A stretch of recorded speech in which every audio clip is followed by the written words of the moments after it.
My question is to the Minister of Finance and asks, does he agree with Westpac's view of the outlook for the New Zealand economy as being, quote, elevated persistent inflation, an overheated economy set for a prolonged period of low and below trend growth, a high fiscal deficit in cyclically adjusted terms, and an elevated current account deficit?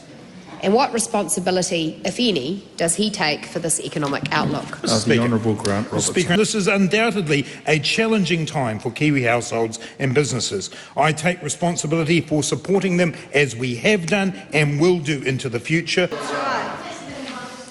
Who does he agree with? The Prime Minister, who this morning said, we are turning a corner economically, or the BNZ, who said, quote, the wheels are starting to well and truly fall off the New Zealand economy? Mr. Speaker, I obviously agree with the Prime Minister.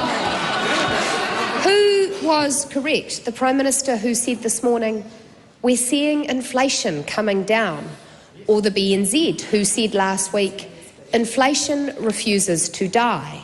In fact, inflation has recently accelerated, driven by local body rates, an excise tax hike, insurance costs and rapidly rising petrol prices. Well, Mr. Speaker, I of course agree with the Prime Minister.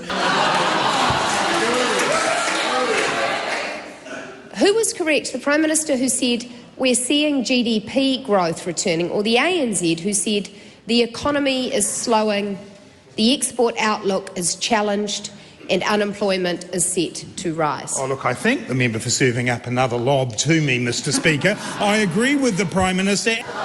Is it really the Minister of Finance's position that everything is looking so rosy with the economy? And if that is the case, can we expect the pre-election fiscal update to reflect that rosiness? Mr. Speaker, I have stood in this House day after day indicating that we understand on this side of the House that times are tough for many New Zealand businesses and many New Zealand households, and it is a very challenging period.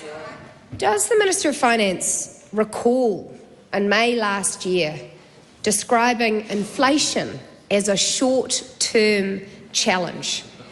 And given the cost of living crisis has now entered its 27th month, why should New Zealanders trust either his or the Prime Minister's promises that everything will be better? Mr. Speaker, at all times we have stood up in this House and talked about the forecasts that we have seen from the likes of the Treasury, the likes of the Reserve Bank and indeed the retail banks that the member has been quoting today.